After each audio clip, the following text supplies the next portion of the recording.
Aujourd'hui, nous nous retrouvons pour un tutoriel All-in-One Photoro 2024 juste après cela. Bonjour à toutes et à tous, mon nom est Dickinol. Si vous débarquez pour la première fois sur ma chaîne YouTube, je vous souhaite la bienvenue. Ici, on parle de post-production traditionnelle et créative sur les logiciels de post-production. Et bien évidemment, vous l'aurez compris, on parle de photographie en règle générale. Et aujourd'hui, on va faire un post-traitement de A à Z d'une photo que je vais vous révéler juste maintenant. Donc là, ici, je vais faire mes corrections d'objectif, on va travailler sur celle-ci. Mais je coupe ce tutoriel avant de poursuivre sur l'image que vous avez vue préalablement, puisque vous avez eu la mise à jour, la 2024.1 d'All-in-One Photoro 2024. Donc on va voir ensemble les quelques petits trucs qui ont changé bien sûr dans cette version. Je vais le faire brièvement avant de commencer le tutoriel et on mettra en application à la fin du tutoriel une des fonctionnalités bien sûr. Alors là, je vais appliquer le Brigance AI. Voilà, juste comme ceci. Au niveau du montant, je vais peut-être un peu baisser cela. Voilà, ou je vais tout simplement laisser le montant comme il se doit ici. Et je vais baisser la tonalité un peu juste comme ceci. Pourquoi pas, voilà, on va garder cela comme ça. Voilà, plus ou moins. Et je vais vous montrer les quelques choses qui ont changé aussi dans All-in-One Photoro 2024 au niveau de cette mise à jour. Vous avez des mises à jour performance, bien sûr. Et là, vous verrez que dans les effets, dans l'ajout de filtre, je vais vous montrer un truc qui a changé. Il s'agit tout simplement de la balance des couleurs. Vous allez remarquer que maintenant, dans la balance des couleurs, quelque chose de nouveau est apparu. Et oui, bien sûr, on a les différentes roues que vous voyez donc ici. On va pouvoir jouer avec ces roues chromatiques comme vous voyez ici au niveau de sélection des couleurs et luminosité, au niveau de la sélection des ombres, au niveau des tons moyens et au niveau des hautes lumières. Vous voyez juste ici. Alors, ce qui va être super sympa, c'est que vous allez voir ici, si vous voulez rajouter un peu de bleu ici au niveau de vos ombres, vous pouvez le faire aussi également. Vous pouvez également changer la teinte comme vous le voyez ici en même temps. Si vous voulez changer ici et implémenter un peu de bleu, et jouer sur la saturation. Vous voyez, vous pouvez jouer sur la saturation et après, pourquoi pas jouer sur la teinte, comme vous le voyez ici. Ça peut donner des perspectives créatives, d'accord. Au niveau des ombres, on peut jouer sur la luminosité, comme vous le voyez ici. Là, j'ai un peu assombrir, pourquoi pas, juste comme ceci. Si je décide, par exemple, de choisir encore une couleur au niveau des hautes lumières, pourquoi pas ici, complémentation, on va mettre ici au niveau des jaunes. Je vais voir ici au niveau de la teinte, comment je vais pouvoir faire cela. Voilà, comme ça c'est pas mal. Là ici je peux baisser aussi également, ça peut donner un effet sympa. Et là ici, les tons moyens, généralement toujours avec une balance des couleurs, ce qu'on peut faire, c'est justement faire une petite transition entre ces deux choses ici, et choisir une couleur, soit on prend celle des ombres, soit on va prendre celle des hautes lumières, ou carrément prendre quelque chose de différent. Pourquoi pas, voilà, on peut partir pour ici. Jouer avec la luminosité, la baisser aussi un peu pour garder cette ambiance assez sympa. Et vous voyez que là, ici, avec la balance des couleurs, si je fais mon avant et mon après, on a une ambiance complètement différente, bien sûr. Reste après, si vous voulez rajouter, pourquoi pas, du contraste, vous pouvez le faire aussi également. Allez, je pense à un petit contraste dynamique, ça peut être aussi utile. Voilà, on peut le rajouter sur les différentes zones de l'image ici. On peut en mettre un plus puissant, comme on le voit ici. Bien évidemment, on peut régler l'intensité grâce à son curseur d'opacité, comme vous le voyez là. Alors ça, c'est une des nouveautés que vous pouvez voir ici dans la balance des couleurs avec ces trois roues qui ont été implémentées dans All-in-One Photoro 2024. Forcément, c'est très utile dans ce logiciel. Ça existe dans d'autres logiciels, bien évidemment, mais le fait de le retrouver dans cette suite ici, c'est quand même super. Alors là, maintenant, on se retrouve donc sur cette photo. Je vais vous montrer l'autre fonctionnalité qui va vous être aussi également utile.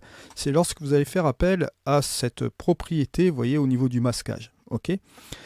Ce qui est très pratique là maintenant, c'est que vous pouvez fermer ce tableau, comme vous le voyez là. Comme ça vous prend beaucoup moins de place, bien sûr, et vous pouvez en faire appel lorsque vous le souhaitez, bien évidemment, ainsi que les options de mélange ou de texte, bien sûr. Vous voyez, ça c'est très pratique. On peut fermer, bien évidemment, cette chose-là comme cela. Mais ce n'est pas tout. Si vous allez dans la fenêtre juste ici, vous avez des propriétés. Vous avez la propriété Nest et Autocollapse. Je vais vous montrer celle-ci, Autocollapse, juste comme ceci. Vous voyez que là, par définition, c'est fermé. D'accord ? Ils n'ont pas traduit la chose, ils l'ont laissé en anglais. Mais si vous allez par exemple ici, vous retrouvez la fenêtre qui s'ouvre juste comme cela. Si vous allez à l'extérieur, elle se referme automatiquement. Vous pouvez faire appel à l'ouverture de celle-ci ou refermer comme cela. Et cela, vous voyez, c'est très très pratique. Bien sûr, vous avez la possibilité aussi d'utiliser l'autre propriété qui est l'incrustation dans le panneau directement sur la droite. Si je clique sur Nest, juste comme cela, vous allez remarquer quelque chose. C'est que dans le masquage, là forcément ça se referme automatiquement parce que j'ai fait l'application ici de l'auto-collapse, comment dirais-je, de la fermeture automatique, mais si vous le laissez en ouverture comme ceci, vous retrouvez un peu ce qu'on avait préalablement, on va dire, ce qu'on avait avant, juste comme cela, à part que, ça prend un peu de place, bien sûr, vous avez différentes places ici, texte, masque, et au niveau de ce mélange, mais bien évidemment, possibilité, si vous le souhaitez, donc comme vous le voyez ici, d'aller dans la propriété, de fermer en automatique, d'ouvrir lorsque vous avez besoin de ce truc-là. Si vous repartez sur le côté, ça réduit et vous avez plus de place en dessous. Alors c'est au choix, de toute façon. C'est pour ça que vous avez beaucoup de possibilités, et c'est ça qui est quand même assez gênant avec ce logiciel, c'est qu'on ne se limite pas avec une seule option, c'est-à-dire, c'est ça et c'est pas autrement. Non, dans One, il y a beaucoup de flexibilité, je trouve que c'est vraiment bien de la part des auteurs de ce logiciel. Là, j'ai enlevé le Nest, je vais le remettre ici, j'aime bien le laisser comme ça à l'extérieur, ce petit tableau. Maintenant, si vous préférez aller là-dedans, vous voyez qu'il est possible de le faire aussi également. Voilà, ça c'est la petite parenthèse bien sûr avec cela. Il y a possibilité aussi de rectifier, ça on le fera ultérieurement aussi quand je serai peut-être sur la bibliothèque, de rectifier la date de capture de vos photos. Il y a une possibilité d'éditer cela. Je n'ai pas encore regardé cela dans le détail, je vais vous l'avouer franchement. Là j'étais sur d'autres logiciels aussi en même temps au niveau d'analyse, etc. Donc là j'ai pas vraiment le temps de regarder dans le détail cette chose-là. C'est un petit détail de toute façon qui peut vraiment apporter pas mal de petites choses intéressantes ici au niveau de vos photos bien sûr. Voilà, là il y a quelques petites tâches de capteur. Pour ceux qui ne sont pas, comment dirais-je, habitués avec One Photoro 2024, vous avez la possibilité d'enlever les tâches de capteur. Vous avez un mode de visualisation, vous voyez là c'est les petites lunettes. Juste comme cela. Bien sûr, ça va vous donner un effet surdimensionné de votre image, bien sûr, mais ça vous permet de visualiser vos spots. Et là, hop, vous les enlevez une fois, deux fois, trois fois. Les troisième spot, quatrième spot, vous voyez, toutes les petits trucs ici, on peut les enlever manuellement sans aucun problème. Là, bien sûr, vous pouvez revenir ici, vous enlevez cette visualisation, bien sûr, pour retrouver ce truc comme ça, et voilà, on n'en parle plus. Voilà, maintenant on va se rendre directement dans le tutoriel de l'image suivante, parce que j'avais enregistré le tutoriel préalablement avant que la mise à jour tombe, bien sûr. Donc là, bien évidemment, on va faire ensemble. Vous allez voir la marche à suivre avec ce logiciel au niveau de l'édition de A à Z. Et je reviendrai peut-être sur cette balance des couleurs dans cette édition juste après. Autre chose, je vais faire apparaître la Bryan CI ici. Donc je vais cliquer juste comme ceci. Et là, vous voyez que là, juste comme cela, on a eu une correction des tonalités et aussi également en même temps une correction de ce que l'on pourrait appeler une dominante de couleur.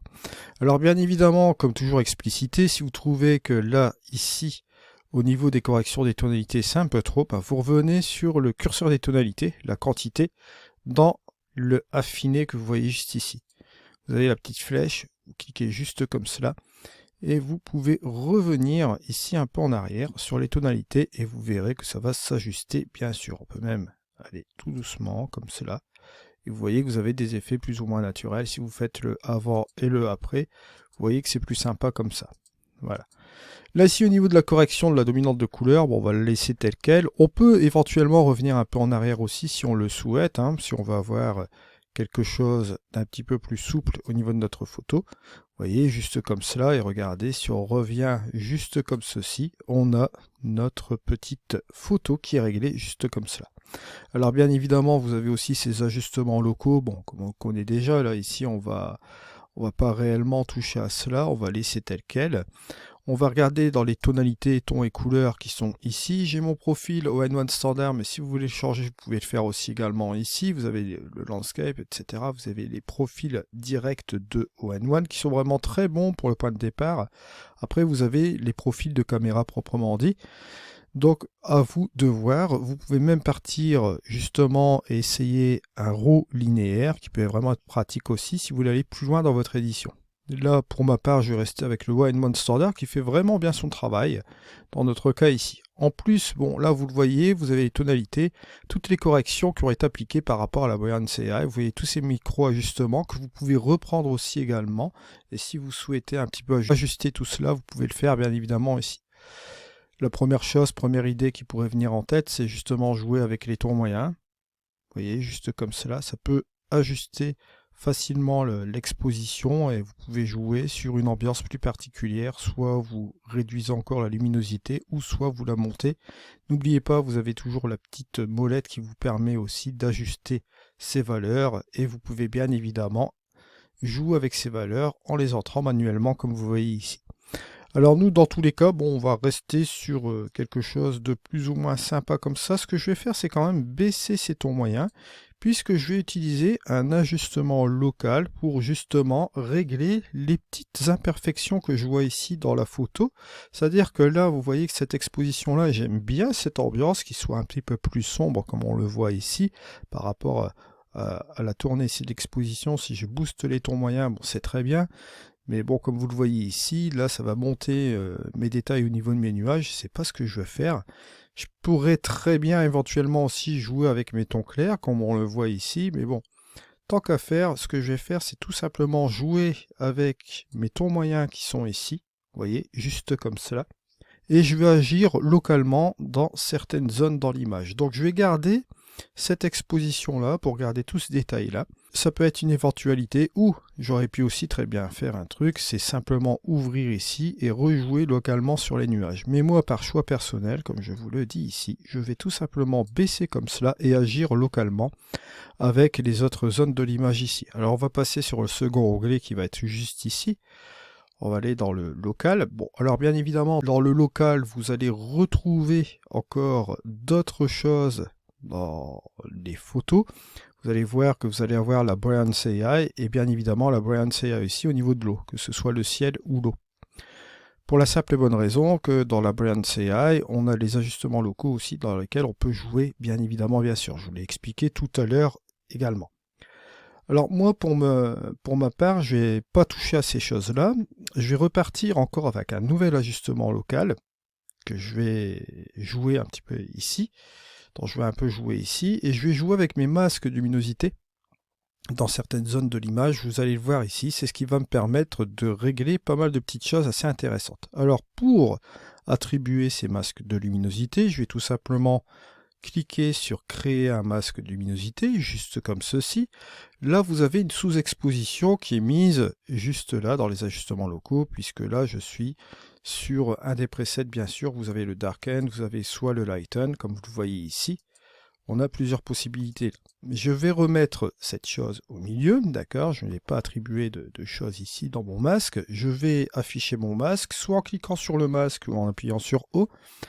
Et je vais tout simplement réguler un peu ce masque, voir un peu ce que je vais sélectionner dans ma photo. Alors bien évidemment, là ici, je peux extraire ce qu'on a dans les zones les plus sombres et avoir quelque chose qui va être plus sélectionné ici au niveau des nuages, un petit peu au niveau de l'eau, comme vous voyez là. Et comme vous voyez ici, bon, certaines parties aussi de la falaise, pourquoi pas, ça peut être aussi une idée pour que ce soit pas trop abrupt au niveau des bords.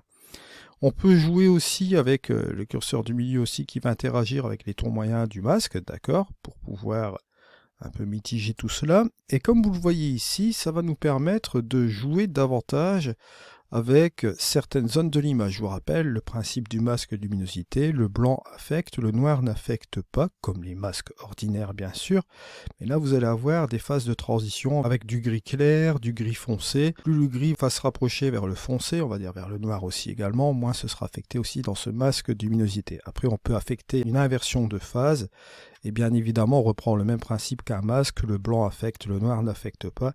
Donc une inversion de phase, ce sera toujours la même chose au niveau de l'affectation, au niveau des pixels. Selon qu'ils soient plus clairs, ils seront plus affectés. Et bien évidemment, s'ils sont noirs, ils ne seront pas appliqués. Si vous n'avez pas vu l'épisode concernant les masques de luminosité, je vous rappelle que vous pouvez toujours aller les voir. Je vais vous mettre cet épisode sur les masques de luminosité en haut à droite. Une fois qu'on a fait cela, on va quitter le mode de masquage. Et bien évidemment, sur cette zone sélectionnée, on va pouvoir jouer soit sur l'exposition, comme vous voyez ici, d'accord. On peut le faire ici, soit sur les tons clairs. Les tons clairs, ça va être plus ou moins intéressant aussi, également, comme vous le voyez là. Alors bien évidemment, si vous trouvez qu'il y a un petit manque de contraste aussi également dans cette zone sélectionnée, vous pouvez attribuer du contraste, pourquoi pas, dans la zone sélectionnée. Donc on peut attribuer du contraste pour ramener un peu de présence, comme vous le voyez là. Et bien évidemment, bon, si vous faites votre ajustement avant et après, vous allez noter ici un petit changement dans les nuages, comme vous voyez ici. On récupère un peu plus de couleurs, et bien évidemment, cette chose blanche ici, cette luminosité blanche, comme on voit là, a été, on va dire, atténuée, comme vous voyez ici. Alors bien évidemment, ça peut être aussi une idée, hein, comme on le voit là, on peut jouer avec la saturation. Si on veut baisser la saturation, si on trouve que c'est trop saturé, on baisse un peu la saturation, c'est pas un problème.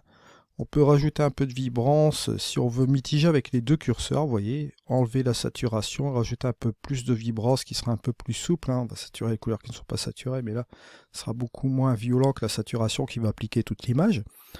Là, vous voyez que si je fais mon avant et mon après, vous voyez qu'on a quelque chose de relativement intéressant ici. Bon, voilà. Alors ça, c'est une chose qu'on peut constater donc ici. Ensuite, ce qu'on va faire, c'est s'occuper tout simplement de la partie, la deuxième partie, d'accord, ce qui est falaise. Et là, pour ce faire, je vais toujours ajouter encore un ajustement local. Là, il va s'ajouter donc ici, toujours de même. Je vais rajouter un masque de luminosité, et là cette fois-ci vous allez voir, bon je vais afficher ce masque, je vais faire une inversion de masque, juste comme cela, et cette inversion de masque va me permettre d'inverser les phases, comme vous voyez ici.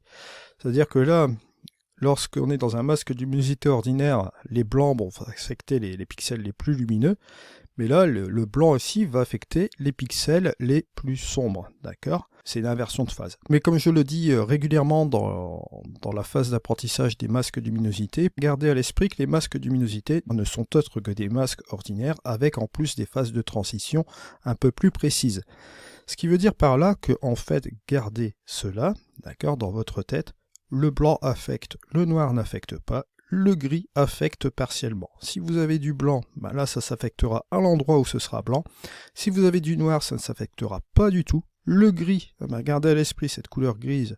Si c'est du gris clair, ça se rapproche plus de la couleur blanche, donc ça s'affectera. Un peu moins que la couleur blanche proprement dite, mais ça s'affectera. Et le gris foncé, ça s'affectera légèrement parce que ça se rapproche plus de la couleur noire.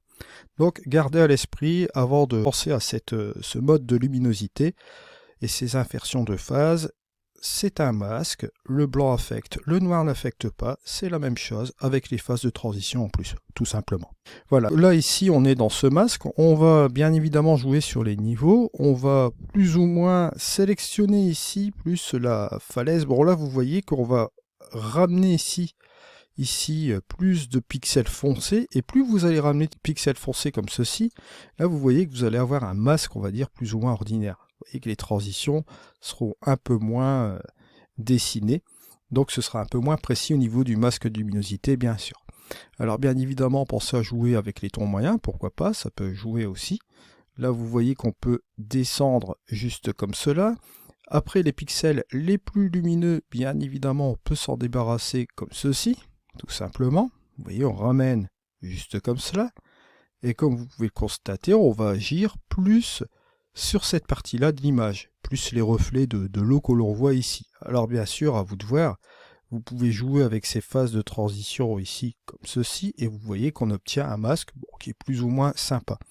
Alors bien sûr, après vous pouvez jouer avec la densité, vous voyez, juste comme ceci, ce curseur de densité qui va nous permettre d'attribuer aussi un petit peu d'action sur le reste de l'image, pas aussi précis que le masque de luminosité, comme vous voyez là, ce sera du gris, on va dire plus ou moins foncé, donc ça va s'affecter un petit peu, d'accord, et sur le reste de l'image aussi également, et là sur les zones les plus blanches, ça va plus s'affecter bien sûr. Alors si vous enlevez la visualisation de ce masque, bien évidemment, bon là on est en sous-exposition, si je veux monter un peu l'exposition, vous voyez, je peux le faire aussi localement, pourquoi pas. On est sur quelque chose de relativement intéressant, sur l'ensemble ici de l'image, ou éventuellement, on va jouer plutôt sur les ombres, comme vous le voyez ici, si on veut être un peu moins sauvage, on va dire, au niveau de ce masque de luminosité. D'accord, on va attribuer certains pixels dans les pixels, c'est encore un réglage dans un réglage. on peut le faire comme ceci. Vous voyez la différence, hein. Si je fais ça, si je tire mes ombres, ou si je tire directement l'exposition, qui sera un peu plus brutale, d'accord? On peut le faire hein, sans aucun problème. Et on peut même jouer encore avec les phases de contraste dans cette partie-là, comme vous le voyez ici, ou éventuellement, comme je vous l'ai montré, on va tirer un peu sur les ombres, ce sera un peu moins violent. On peut jouer encore sur les contrastes, et pourquoi pas interagir aussi avec en même temps l'exposition. Vous voyez, juste un peu comme cela, sur les trois parties de curseur comme on le voit ici. Et si vous regardez bien la petite différence, regardez ce qu'on a fait ici sur deux ajustements. On a joué un peu sur les nuages et sur les hautes lumières, là, juste ici, et un peu sur la falaise. Et vous voyez qu'on obtient déjà un résultat assez plaisant à l'œil, comme vous le voyez ici. Alors bien évidemment, hein, je tiens à vous rappeler que vous pouvez toujours, si vous le souhaitez, renommer vos calques. Là, par exemple, ici, vous pouvez mettre ciel, d'accord? Là, on a attribué du réglage sur le ciel. Et là, bien évidemment, là, ce sera la même chose. Vous faites de même. On va indiquer falaise. Voilà, juste comme ceci. Et vous voyez donc comment cela se passe dans cette partie de l'image. Alors, une fois qu'on a attribué tout cela, bon, comme vous le voyez ici, allez, on pourrait attribuer un contraste dynamique sur l'ensemble de l'image pour lui donner un petit coup de boost, un petit coup de punch. Pourquoi pas? Alors là, on va valser ici dans les effets. D'accord, juste comme ceci. On va ajouter un filtre. On va tout simplement appliquer un contraste dynamique juste ici. Alors là, bon, ça va s'attribuer déjà d'entrée de jeu. Si on fait un avant-après, vous voyez qu'on a déjà quelque chose de relativement intéressant dans l'image avec ce contraste dynamique. On peut appliquer les différents types d'effets comme on le voit ici. On peut reprendre la main aussi également avec les tonalités. Vous voyez, on peut toujours les reprendre sans aucun problème. Si on le souhaite ici, on peut jouer avec les tonalités de l'image, comme vous voyez là, d'accord, sans aucun problème. On peut encore rejouer dessus sans souci. Et on peut jouer bien évidemment avec les petits, les moyens et les grands détails comme vous le voyez ici dans notre photo. Vous voyez le tutoriel que j'ai fait sur, comment dirais-je, l'ajustement au niveau de cet effet. Je vais vous mettre la petite étiquette en haut à droite. On peut même jouer encore sur la vibrance totale ici de l'image comme vous le voyez ici.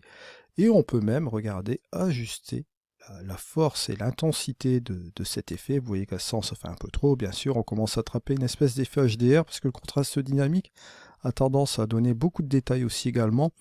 On peut le faire avec le filtre aussi HDR. Vous avez la possibilité de jouer avec cette opacité bien sûr. À vous de voir bien évidemment ce que vous voulez mettre comme effet. Là, on va le mettre tout simplement à 39, pourquoi pas. On est sur quelque chose de relativement intéressant.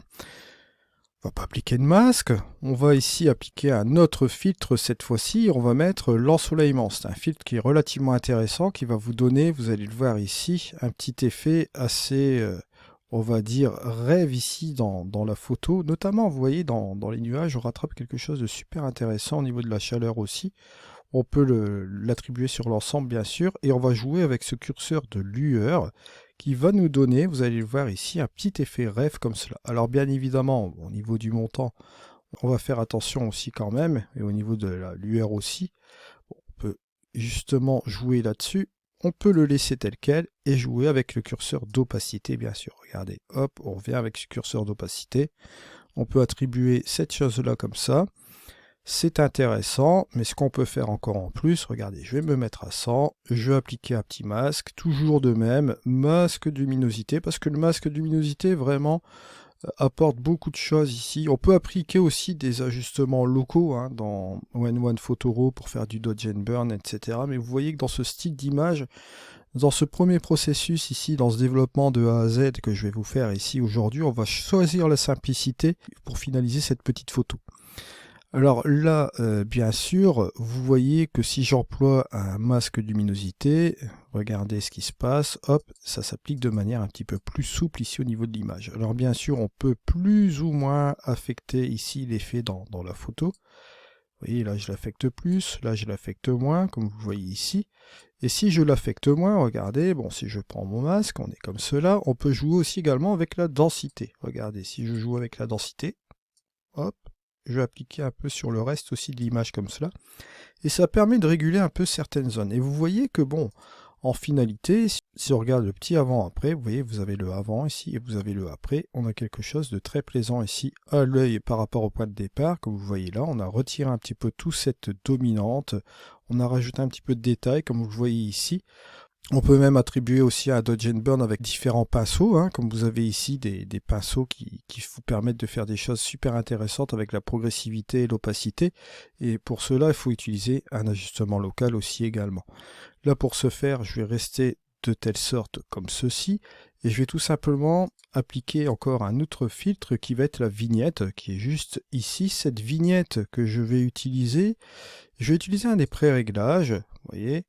Est-ce que subtil, bien sûr, je vais la mettre à un certain endroit, cette vignette. Je vais regarder pour la mettre, pourquoi pas, juste ici, comme vous le voyez là. Et au niveau de la luminosité, bon, on peut jouer comme cela, hein, comme vous le voyez ici, sans aucun problème.